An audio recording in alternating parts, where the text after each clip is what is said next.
Pour qu'il y ait un peuple, pour qu'il y ait une civilisation, il faut une religion. C'est une constante de l'histoire.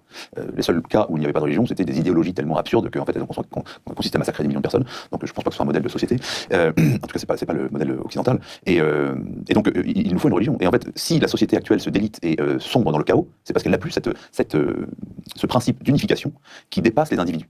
Et on le voit bien aujourd'hui avec tous les événements qui semblent s'accélérer. On a l'impression que chaque jour, la France disparaît un peu plus, la paix disparaît un peu plus, et le bien-être individuel, mais aussi la culture, on a l'impression que tout s'écroule continuellement.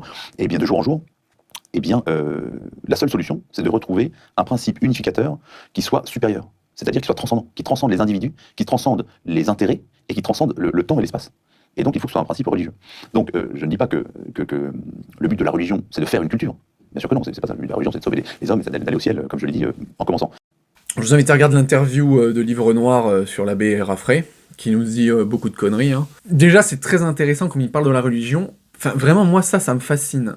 Parce que ces mots qu'il vient de dire, mais pour moi, c'est une preuve de bullshit de la religion. Là, en fait, il est en train de donner les véritables raisons de la religion. Normalement, je veux dire, si on y croit vraiment, pour moi, c'est même pas une religion, c'est la vérité pour moi. Je veux dire, Dieu existe, c'est comme ça, c'est pas genre je crois que Dieu, c'est je sais que Dieu existe. Et là, il est en train de donner des raisons véritables du but de la religion, de cimenter un peuple, une culture commune, etc., et des civilisations, et de former des règles, etc. Enfin, donc c'est pour ça, c'est fou de la part d'un religieux d'avoir ce type d'argument sur ce qu'est la religion et ce à quoi elle doit servir. Enfin, je sais pas si vous réalisez. Après, là, il a raison, hein, quand il dit qu'effectivement, notre civilisation, elle est en train un peu de partir en couille, et qu'effectivement, la religion, ça permet d'avoir une certaine spiritualité, de suivre un certain cadre.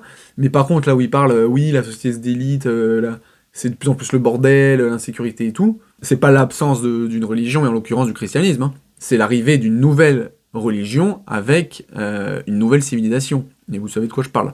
Il a aussi le petit tacle sur le communisme, qui bien sûr ont fait des millions de morts, mais bon, c'est facile, c'est encore une fois, faut pas juger l'idéologie, faut juger les hommes. C'est les hommes qui ont fait des choses atroces, c'est Hitler, Staline, parce que dans ce cas-là, les religions ont aussi fait des dizaines de milliers de morts, hein, donc enfin voilà. Donc dans ce cas-là, voilà, la religion est aussi achetée. Mais l'existence de Dieu, c'est quelque chose qui peut être démontré par la raison. Et alors ça donne lieu à beaucoup de discussions, parce que certains prétendent qu'on ne peut pas démontrer l'existence de Dieu, ou même qu'on peut démontrer que Dieu n'existe pas, mais on peut répondre à ces arguments. Et il y a des arguments, et moi je suis convaincu, de la même façon qu'un théorème mathématique peut être démontré, il y a des gens qui vont dire peut-être non, la démonstration est fausse, ça fonctionne pas, donc démontrons, calculons. Et voilà, donc l'existence de Dieu, l'immortalité de l'âme aussi, le fait que nous soyons des êtres complexes, des animaux dotés de capacités particulières, spirituelles, capables de comprendre et d'aimer, capables d'atteindre l'universel, ça ce sont des choses qui prouvent qu'on a un esprit en nous qui est fait pour l'éternité, qui est fait pour les choses universelles et qui ne change pas, et donc qui est immortel. Ça c'est quelque chose qui peut être prouvé par la raison.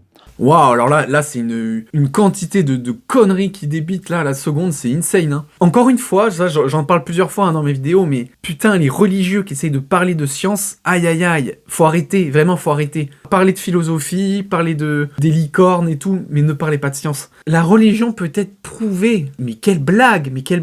Et il dit aussi une connerie quand il dit que certains disent qu'on peut prouver que Dieu n'existe pas. Parce que ça, justement, tout bon scientifique sait qu'il ne peut pas prouver.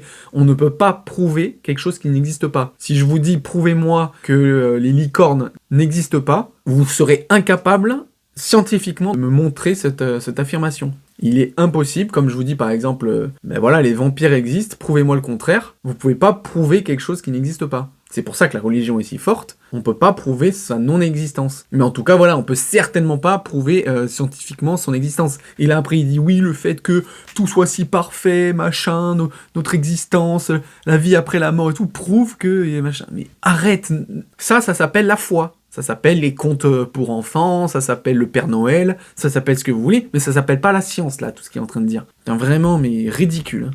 Le monde post-chrétien est chrétien sans le savoir. La notion du respect de l'autre, de l'amour du prochain, du respect du prochain, du respect de la terre, etc. Ce sont des notions chrétiennes.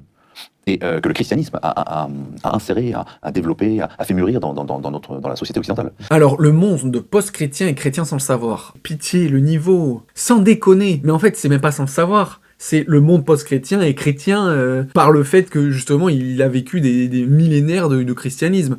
Et on le sait encore. Et la France, par exemple, la majorité des gens sont athées. On le sait très bien qu'on vit de choses chrétiennes, avec nos coutumes, nos expressions, quand on dit « oh mon Dieu », pour n'importe quoi, on est baigné de ça. Après, il dit que on est chrétien parce que, du coup, tout ce qui est valeurs morales, prendre soin des choses, de la terre et tout machin, c'est des valeurs chrétiennes. Mais ça aussi, mais c'est débile.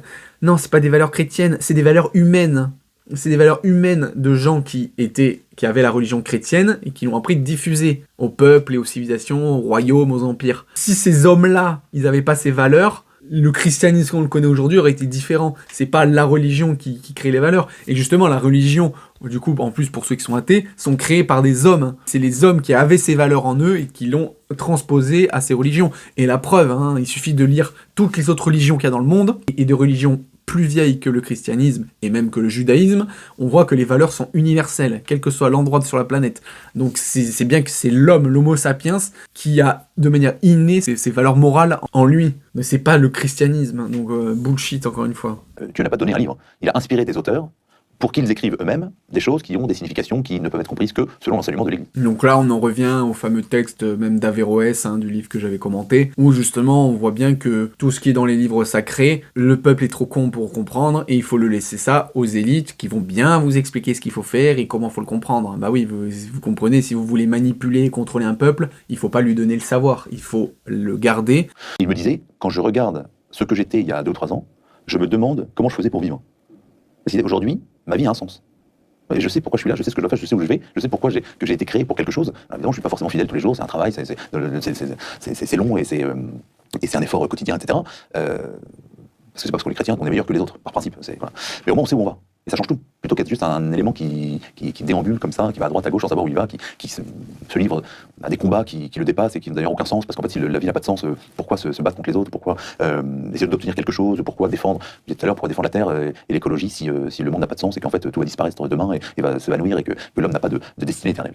Alors là, c'est très intéressant. Donc là, je ne doute pas que sur certaines personnes, la religion les aide à trouver un but, un sens à leur vie, etc. et à leur permettre de faire le bien. Mais ça, justement, ça concerne les attardés de l'humanité, en fait. Les gens qui, en fait, sans un principe supérieur, seraient des grosses merdes. Parce que, clairement, et c'est un aveu, c'est exactement ce qu'il dit, et ce que beaucoup de gens disent. Sans la religion, ben ouais, ça serait des grosses merdes. Ils deviendraient sauvages, ils tueraient, ils seraient mauvais, machin, ils auraient pas de morale. Mais à côté de ça, t'as les gens intelligents, plus évolués que les autres, on va dire, qui n'ont pas besoin de ça. Et qui se disent qu'en fait, on n'a pas besoin de croire à des histoires pour enfants, et on est assez évolué, intelligent, mature, moral, pour en fait avoir son propre code de moralité, de respect, d'empathie, et aussi de se dire, de toute façon, oui, on n'a pas les questions à tout, on sait pas pourquoi on est là, mais c'est pas grave, on est là. Donc maintenant qu'on est là, il faut vivre bien en communauté, il faut pas se cracher dessus et tout, et vivre le mieux possible, le plus tranquille, et en faisant attention à la planète où on est. Enfin voilà, tout ce qu'il est en train de dire, c'est vraiment clasher sa propre communauté. C'est de se dire, en fait, ouais, nous les religions, on a besoin de ça si on est des grosses merdes. Bienvenue dans le monde évolué, où il y a les athées qui ont pas besoin de ça pour être des gens bien, quoi. Dans son interview, je trouve ça très triste, c'est un bel aveu de faiblesse sur sa religion, en fait, à dire que c'est fait pour créer une communauté, une civilisation, que c'est un but particulier, et que ça permet de pas être perdu, en fait, quand t'es une merde. Au final, je la trouve plutôt pas mal, son interview.